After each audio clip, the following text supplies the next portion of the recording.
Muy bien. Para poder entender el taller que se preparó para la primera unidad del módulo de macroeconomía, hemos avanzado en la explicación de dónde sale la información. De hecho, las clases anteriores nos hemos enfocado a conocer el país desde una perspectiva macroeconómica y desde sus instituciones. Instituciones como el Banco Central, que ha sido nuestro proveedor de información. Este proveedor de información nos garantiza información bruta, es decir, información que está sin explicación alguna. Y por lo tanto tenemos que tener de cierta forma, tener nosotros los conceptos claros para poder llevar esta explicación a una interpretación acertada, ¿sí? Vamos a compartir el Excel en este momento. Ya. Muy bien. Como ustedes saben, existen un sinnúmero de indicadores, pero vamos a hacer énfasis en los indicadores que son de la carrera, indicadores que son de la unidad, y por lo tanto vamos a restringir la interpretación a los indicadores presentes. No cabe duda que mientras más datos, mejor la interpretación. Incluso la respuesta va cambiando mientras metamos más información, ¿sí? Sin embargo, hay cosas que tenemos que destacar y ser bastante objetivos.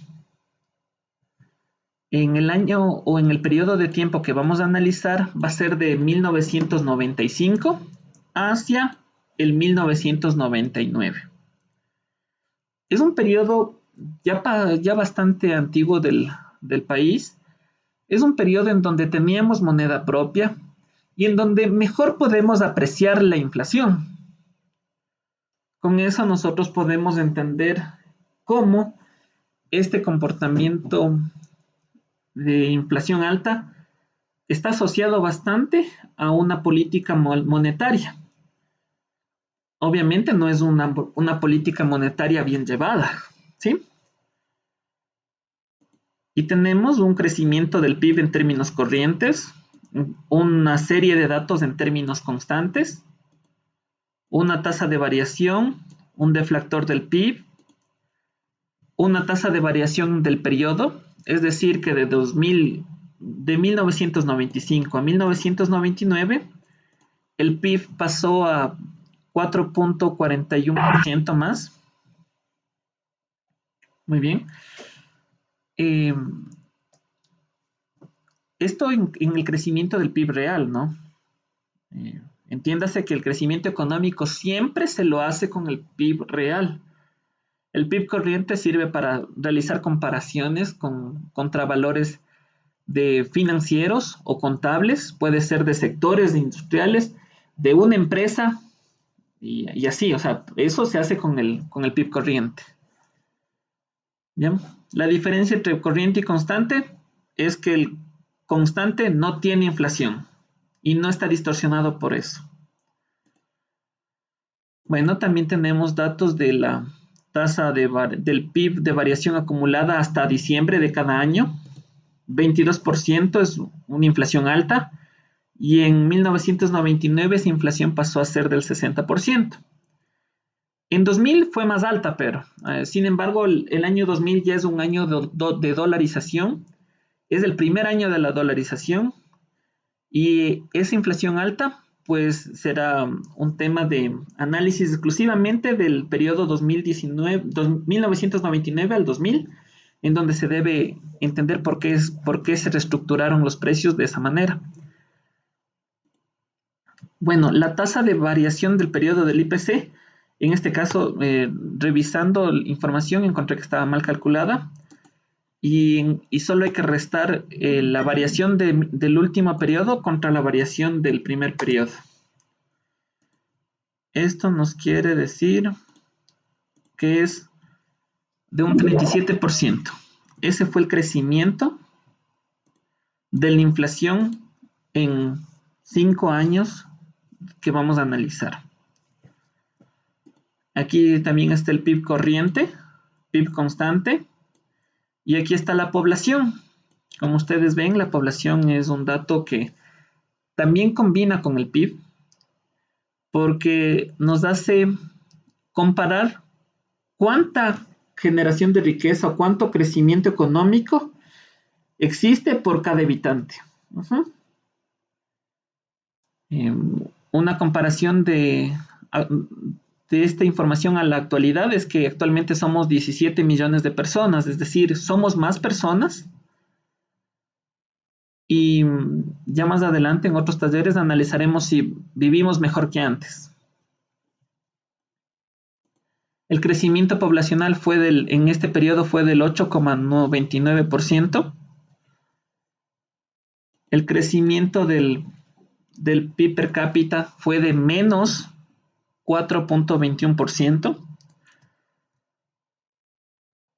Eso se debe a que, a pesar de que el valor PIB creció, el valor PIB contrastado contra la población genera un resultado combinado. Y este resultado combinado nos demuestra que no es así, que no creció.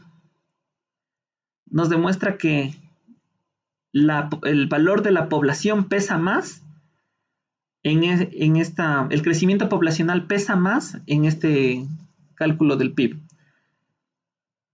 Y compartiendo de estos datos podemos hacer algunas conclusiones o algunos puntos de partida para el análisis.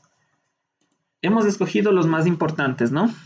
El PIB per cápita, que nos dice que el PIB real decreció en el periodo de 1995 a 1999. ¿Es síntoma de empobrecimiento? Pues sí, sí lo es. Cada vez que decrece el PIB per cápita, tiene un alto crecimiento de la pobreza en el país. El siguiente punto es que la tasa de variación del periodo del PIB comparado con la tasa de crecimiento poblacional. El crecimiento del PIB es demasiado lento en comparación al crecimiento poblacional. Y sí, o sea, en el mismo periodo, la riqueza o la producción del país de productos y bienes finales solo llegó al 4,41%, mientras que la población creció en casi un 9%. Y lo aconsejable es que siempre crezca más la riqueza que la población. Esto sucede, sí, y bastantes veces en países que económicamente están bien estructurados, sin importar cuánto crezca la población. La población. De hecho, es más fácil que crezca la riqueza que muchas veces la población en otros países. En el nuestro, en este periodo, fue lo contrario. Más creció la población que la riqueza. Bueno, también tenemos una comparación entre la tasa de variación del periodo del PIB y la inflación. Este 4,41% es un crecimiento, si lo vemos en solo este dato, sin el resto de información, es un crecimiento bueno. Ahora, cuando ampliamos este dato hacia la inflación, que creció un 37%, pues es malísimo. Eso significa que mientras más se encareció la vida, es decir, que mientras los productos de primera necesidad de la canasta básica crecieron un 37%, la riqueza en el país solo creció el 4,41%. Y ustedes se preguntarán, pero ¿cómo es posible que si los precios de los productos aumenten, los empresarios pierdan o la facturación no crezca en la misma medida? ¿Quién de ustedes, queridos estudiantes que me están acompañando esta noche, me pueden ayudar respondiendo esa pregunta?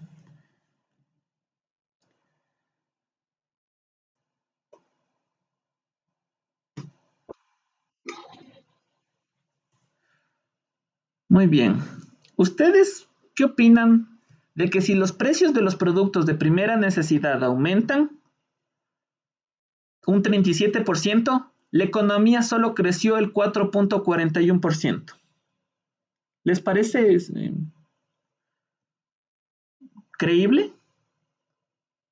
¿Les parece posible?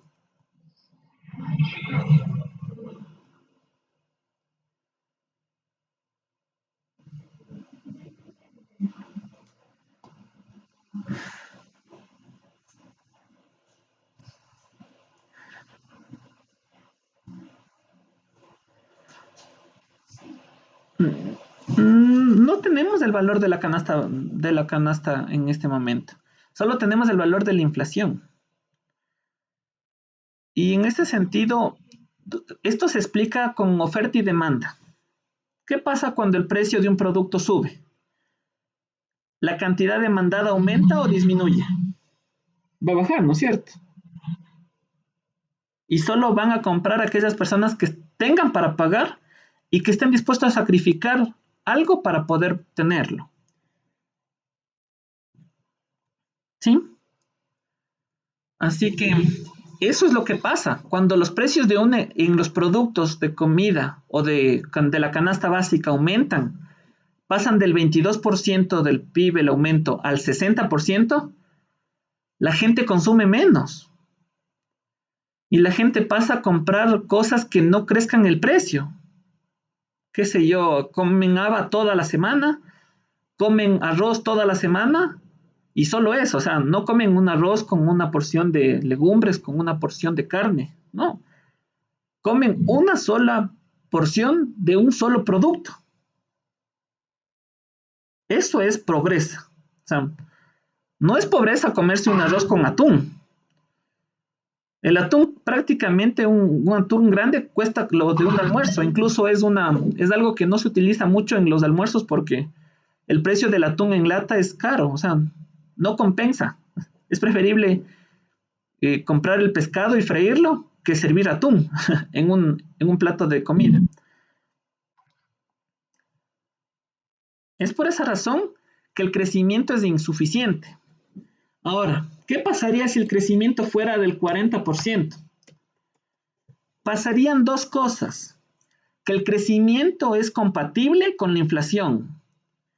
Pero ¿ustedes creen que existe un país que crezca el 40% de riqueza y que los productos aumenten el 37%?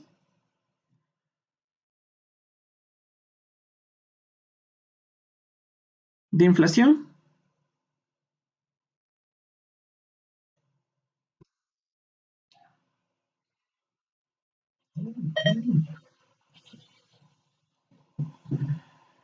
No, esto es imposible. Es como decir, quiero comer un helado salado, picante y con sabor a queso. No existe. O sea, son cosas absurdas. Es como encontrar un esqueleto obeso. Es algo que no hay. Es como encontrarse con un unicornio.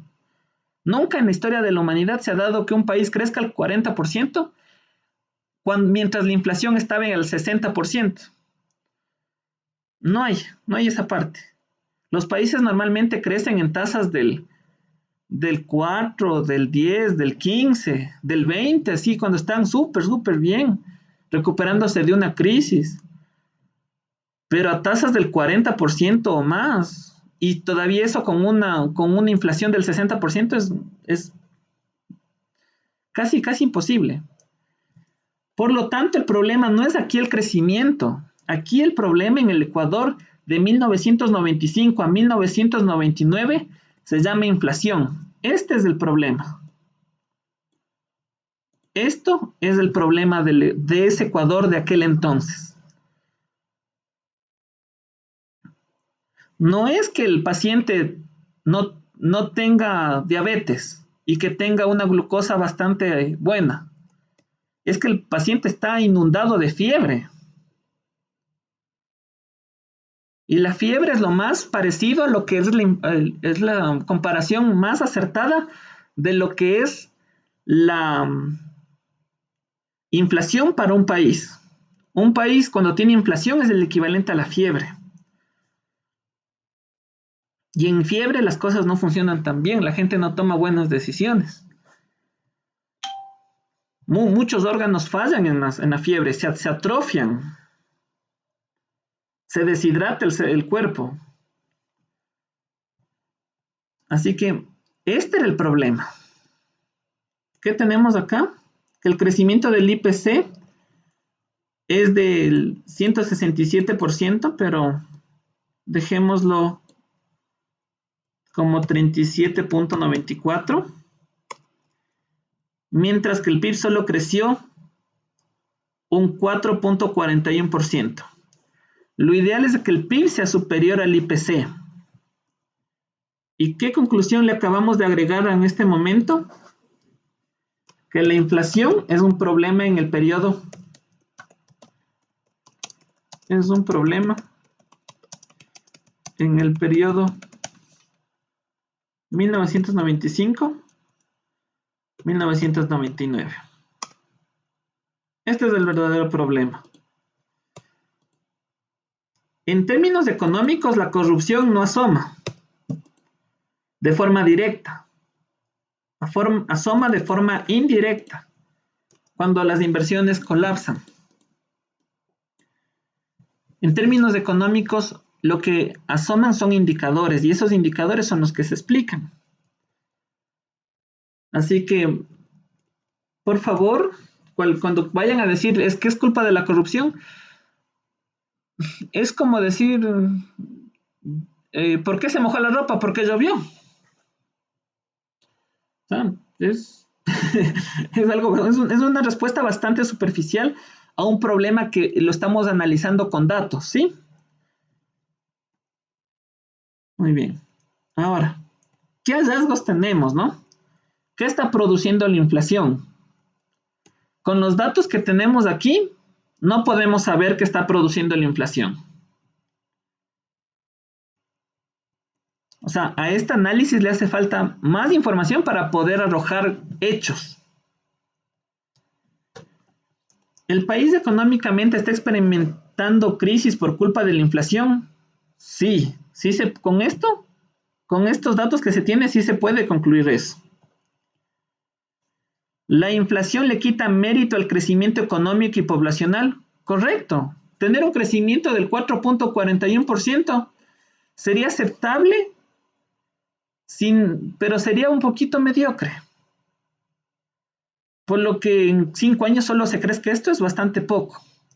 Ahora, si el crecimiento, que la población crezca también es bueno en términos generales. No aconsejable para que los individuos se llenen de hijos. Escuchen bien, en términos generales que la población crezca es bueno. Ahora, que los individuos se llenen de hijos, eso no es tan bueno. Porque posiblemente rompan su restricción presupuestaria. Es decir, que no tengan los suficientes ingresos para sostener responsablemente la manutención de sus propios hijos. Y por lo tanto recurran al sistema público para que el sistema público de cierta manera sea como un aportador al hogar. No todos pasamos por eso. No todos deberían pasar por eso. El día que todo sea público, estamos fritos. El sistema público es para poder impulsar a aquellos que les hace falta apoyo, no para darles haciendo los deberes a nadie.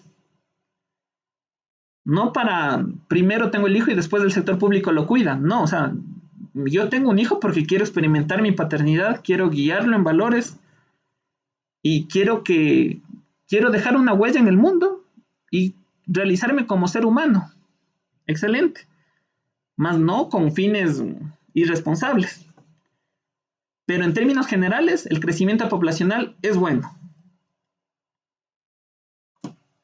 Ahora, ¿cuál es el comportamiento de las gráficas? Tenemos que el PIB per cápita tiende a crecer de 1996 a 1998 y se desploma en el último año. ¿sí? Esos cambios bruscos, o sea, que pase, ¿qué pasaba o qué pasaría, por favor, a cualquier persona? A ver, vamos a escoger Rebeca Lara. Rebeca, ¿qué pasaría si en vez de caer hasta tan abajo, caería más o menos a este punto? ¿Dónde está el mouse? ¿Sí lo puedes apreciar? Cuéntame. Sería menos impacto, ¿no?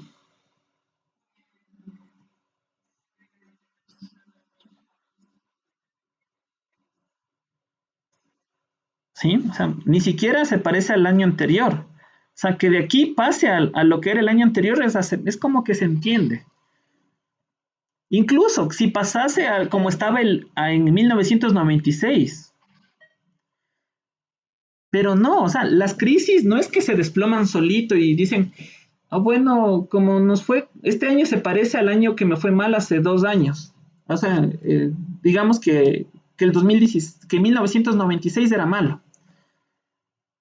Pero no, una crisis lleva a un dato peor todavía. Y la caída a veces puede ser sin fin y consecutiva. Gracias a Dios esta caída no fue consecutiva. Eso se puede apreciar en términos más largos y ya más adelante lo veremos. Pero por lo menos en este periodo, el desplome del 99 sí es significativo. Ahora, en miles de millones de dólares constantes, pues sí,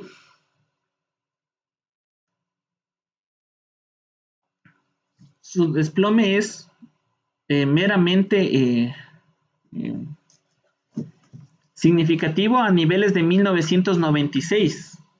En el PIB, solo el PIB en millones de dólares constantes. Ahora, el PIB per cápita significa el PIB mezclado con la población, es decir, que este malo resultado se acrecienta porque la población sí demanda recursos y estos recursos en esta comparativa dice que es un pésimo año y un pésimo periodo para poder compararlo. Ahora, como ustedes ven, esto es el análisis solo con datos, solo con estos datos. No hablé ni ningún otro dato y si es que lo hablé pido disculpas y borren eso de sus cabezas. Pero este análisis se lo realizó solo con estos datos. Hay muchas cosas que quedan por fuera. Incluso este análisis cuantitativo debe ser en cierta manera compatible con lo cualitativo. En la otra clase, en la anterior que tuve, me dijeron que el país, que aquí los ecuatorianos más del 90% no ahorran, que no ahorraron en el año pasado. Y bueno, ¿y cómo es que los depósitos a la vista crecieron? O sea, algo está mal. O la parte cualitativa, que es la interpretación de un estudiante, o el dato absoluto que dice que los depósitos a la vista crecieron en comparación al 2020. ¿Sí? Así que tenemos que hacer compatible la interpretación cualitativa con la interpretación cuantitativa. Caso contrario, una de las dos miente. No, pues no es que pueden haber dos apreciaciones. Como les dije anteriormente, hay una realidad y muchas circunstancias, pero la realidad es una sola.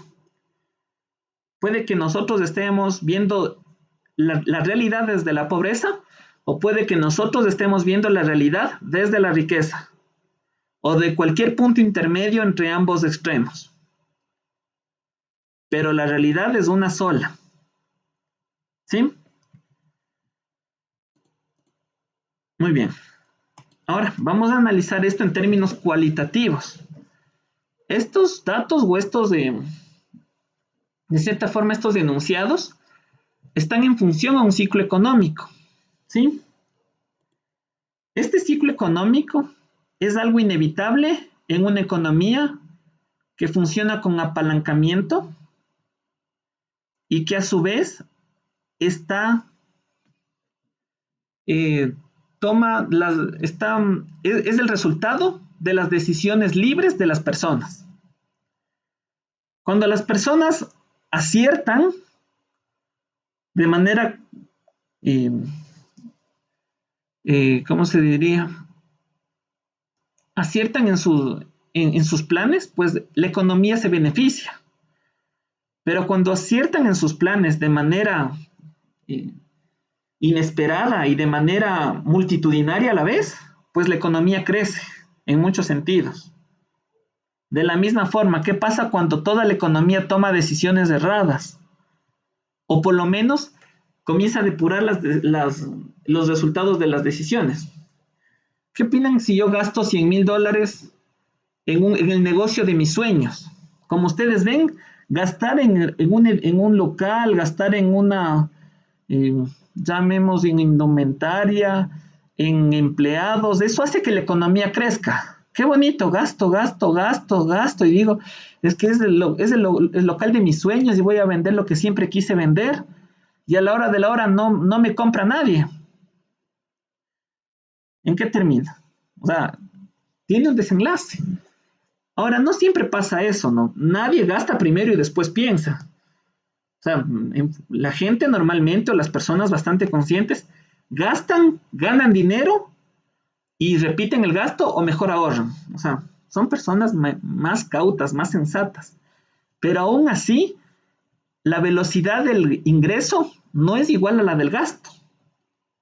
¿O acaso ustedes pueden ganar en un mes lo que gastan o sea, una persona puede ganar en un mes una cantidad de dinero y gastarla en un día?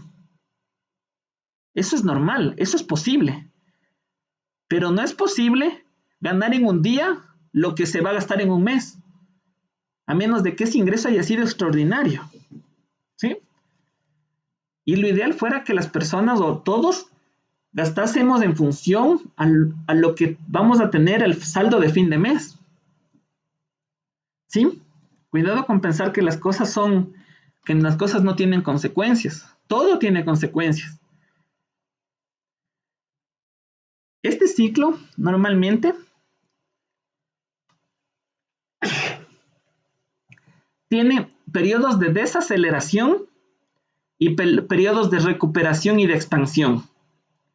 Esto es normal, las cosas se desaceleran, se empeoran un poquito, nosotros tomamos medidas para salir de ese hueco y nos recuperamos, apostamos por más, queremos más ingresos, el resto de hogares y familias no tienen dinero para comprar nuestras ideas, entonces las cosas comienzan a bajar un poco, retomamos una mejora continua, sabemos que estamos cometiendo errores y volvemos a crecer. O sea, no es que todo esté escrito y que la gente de negocios son personas que la saben todo. De hecho, las personas buenas de negocios son personas que cambian de idea cuando las cosas no salen bien. Solo los mandatarios, los peores mandatarios son aquellos que se mantienen en su idea hasta el fin. Y esperando que las cosas cambien, que el mundo cambie y que sus ideas son perfectas. O sea, en ese sentido, las personas normales no pueden darse el lujo de hacer eso. Y los países tienden el mismo comportamiento. Algunos se expanden por el ciclo económico. Ecuador en este periodo, en febrero 2021, se recuperaba. Estados Unidos, Francia, India, Italia, Japón, Reino Unido también se recuperaba. Y en ese periodo España estaba desacelerando bajo la tendencia. Pregunta, ¿por qué cada país tiene una fase del ciclo diferente? Se supone que todos estamos mal y a veces todos estamos bien. ¿Será cierto lo que normalmente dice la gente? Es que todos estamos mal. No, es que todos estamos bien. ¿Será cierto esa aseveración de decir que todos tenemos el mismo comportamiento y destino?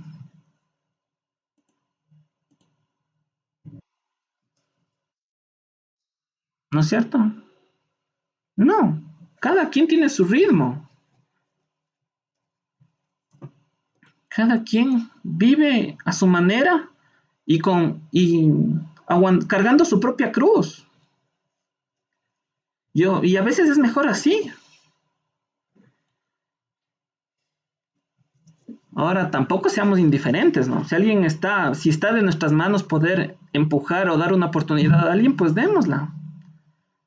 Y si nos falla, no le vayamos a decir a todo el mundo que esta persona me falló y por eso no le vayan a comprar. O sea, tampoco. Ahora, tampoco no le compren por obligación, ¿no? O sea, no juguemos con una estrategia favorable, ¿no? Sí, aprovechemos que somos personas libres. El día que no seamos libres, pues ahí sí las opciones serán muy pocas y solo cogeremos las opciones disponibles. Pero mientras seamos libres, esté en nuestras manos poder cambiar el mundo, ¿no? Sí, hoy día me escribió mi primito diciendo que, que se le murió el perrito y que necesita $10 para poder hacer algo. Y me dio pena. Y no fueron 10 lo que le di, o sea, le di más. Porque no era, no sé, o sea, como les digo, a veces se puede, a veces no se puede, pero hay cosas que ponen excepciones en la vida, ¿no? O sea, y eso es así. O sea, a mí me ha pasado también que el perrito se muere en un día de trabajo o en cosas así. Qué terrible que es trabajar. Pero bueno, así es la vida. Continuemos. Ahora, este ciclo económico nos tiene diferentes apreciaciones, ¿no? Las letras azules son cuando estamos en crecimiento y las letras rojas es cuando estamos desacelerando, ¿ya? ¿Qué pasó en el periodo de 1993 a 1996, cuando estábamos creciendo? Hubo la Ley de Modernización del Estado, la Ley de Mercado de Valores, la Ley General de Instituciones Financieras, los acuerdos Brady. ¿Y qué hubo cuando estuvo cayendo el ciclo? Conflicto bélico con el Perú, Ecuador ingresa al OMC, apagones de 16 horas, billete de 50.000 sucres, Abdalá asume la presidencia. Bueno, esos son los hechos de importancia, ¿no?, que puso el autor. Ya más luego les de poner la bibliografía. No es mía, es de unos estudiosos del Banco Central, ¿no? Ahora, de estos negativos, ¿cuál no es negativo?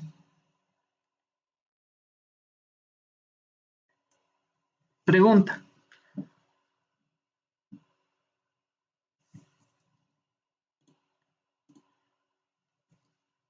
Paulina Chicaiza.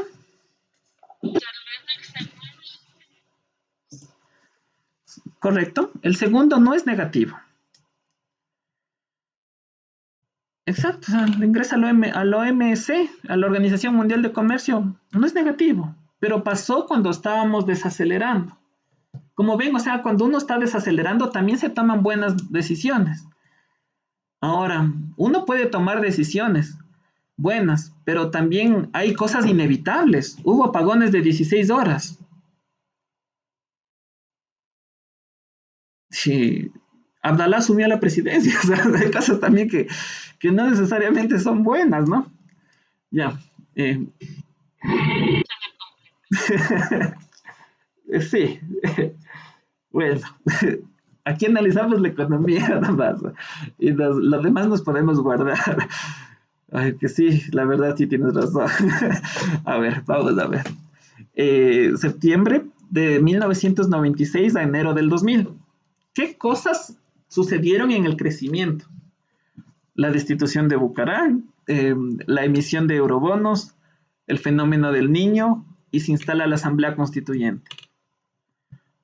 Pregunta, ¿cuál fue mala?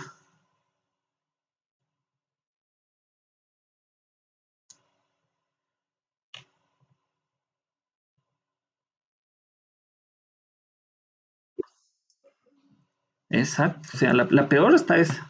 O sea, a pesar de que los eurobonos también es una deuda que hasta ahora la tenemos, el fenómeno del niño sí es algo pesadito. O sea, fue el fenómeno del niño nos quitó muchísima viada, complicó terriblemente la negociación del conflicto bélico con Perú.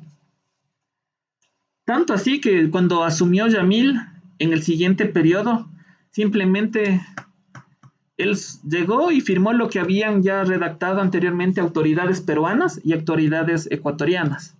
Entiéndase que hubo mayor, ¿cómo se le diría? Mayor prioridad o enfoque positivo para los peruanos que para nosotros. ¿Y por qué? Bueno, el último periodo fue realmente uno de los más duros, que prácticamente sucedieron bastante cosas fuertes para el país. En una de ellas se posesiona Yamil Maguad, el salvataje de 700 millones de Filambanco, se crea la AGD, feriado y congelamiento bancario, default de deuda externa, devaluación monetaria e hiperinflación, se decreta dolarización oficial y se derroca Yamil Maguad. Como ven, o sea, fue un periodo bastante estresante, este último del ciclo. ¿Cuál fue ese? Fue este de acá. No, 2000. Aquí fue. Esta caída es la que les estaba contando. En esta caída pasó todo eso. En esta caída del ciclo. Y no han escuchado siempre a los mayorcitos o personas que a pesar de que no han tenido estudios, han tenido vida. Y siempre sabe decir por ahí un mayorcito, dice, esto va a pasar, o sea, ya con el tiempito va a pasar. Pues sí, o sea, sí pasó. Si hubiésemos estado nosotros, adultos, en el año 99, muchos tendríamos un resentimiento terrible. Pero pasó, o sea, de ahí hubo crecimiento. Y bueno, les adelanto un poquito, hubo crecimiento porque solucionamos un problema, era la inflación. O sea, de todos los problemas cualitativos que teníamos aquí, la dolarización solucionó la inflación.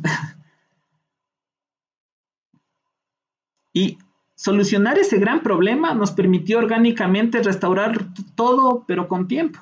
Obviamente a costa de mucho sufrimiento y cosas así, ¿no? Y eso quedará para analizarlo más adelante. Sin embargo, hay eventos aquí bastante fuertes que explican por qué creció tanto la inflación. A mi forma de ver, sucesos que impactaron a la inflación son los siguientes. Salvataje de 700 millones Filambanco. Default de deuda externa. Esos dos. Estos desatan técnicamente la inflación. ¿Cuáles creen ustedes que también desatarían la inflación según lo poco o lo personal de su criterio, por favor?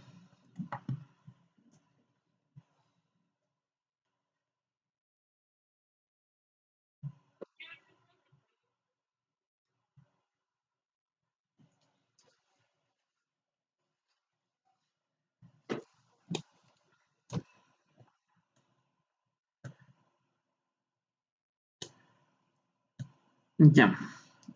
Mira, imaginémonos un mundo en donde pudiésemos quitar los eventos malos. Es decir, aquella vez que me rompí la pierna jugando fútbol. O sea, ¿qué hubiera pasado, no? Ya, más o menos así, ¿ya? Si hubiésemos quitado el salvataje y el default de deuda externa, todavía tendríamos el Sucre. O sea, a pesar de todo, a pesar de toda la historia de corrupción y de toda la cosa, estos dos aspectos fueron trascendentales. El salvataje arrojó 700 millones de dólares al Filambanco, pero miles de millones de sucres a las calles. O sea, hubo una emisión monetaria increíble por hacer el salvataje bancario. El salvataje viene de salvar, pero a mí a veces me suena que el salvataje del 99 fue una salvajada, o sea, pero no es así, o sea, viene de salvar. Y de una forma bastante irresponsable se planteó la ley en aquel entonces. De hecho, lo mejor en aquel entonces se debería haber realizado un salvataje puntual y específico. Y no, sin límites. Actualmente, por ejemplo, no sé si ustedes cuando ven en los bancos dicen que solo se respalda hasta $32,000 de los depósitos fijos. Eso es en la banca de segmento 1. De ahí en cooperativas más abajito solo se respalda hasta $1,000. O sea, si usted tiene $10,000 en una cooperativa que solo se respalda 1,000, a usted le devuelven de un día al otro los $1,000. Y los 9,000 que le quedan, eso recuperará cuando se vendan todos los activos de la cooperativa. ¿Sí? O sea, eso es una estrategia mucho más razonable que coger y imprimir todo el dinero para salvar a los bancos. O sea, realmente eso es algo hasta mucho más metodológico, un poco más técnico. Pero el salvataje que se hizo cuando se tenía Banco Central era, no, me parecía demasiado. O sea, y por el 100%, qué horrible, no sale. O sea, esta es una causa de la inflación. Otra causa de la inflación es esta. Un país defoltea su deuda externa y el comercio internacional se le cierra. Y si es que no se le cierra, el comercio internacional dice, Ecuador, ¿me quieres comprar computadoras? Ok, en efectivo, por favor. Y cambiar a una condición de pago efectivo es lo que actualmente tiene Cuba. Cuba, el único bloqueo que tiene Cuba, que se ha mantenido desde que comenzó la Guerra Fría hasta acá, es que ellos tienen que pagar todo en efectivo. Todo. ¿Quieres vacunas? En efectivo. Y tienes que entregar el dinero en efectivo. O sea, no es que me hago un préstamo con un banco y te pago. No, tienes que tú mismo conseguir el dinero y pagar en efectivo. O sea, y eso es un bloqueo. Sin duda, o sea, te quita todo el comercio internacional. Sin embargo, hay países que sí le compran a Cuba y Cuba compra a ciertos países. O sea, eso no ha dejado de pasar. Pero los intereses y la estructura económica de Cuba es otra cosa. O sea, eso no es parte de nuestro análisis. Sin embargo, les pongo los efectos de un default de deuda externa. En los default no hay préstamos, no hay nada. ¿Y alguien sabe qué es un default?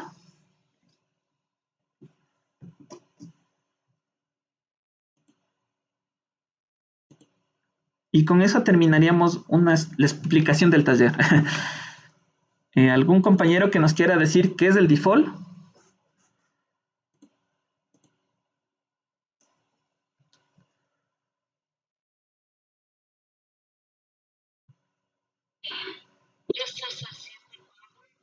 Así es.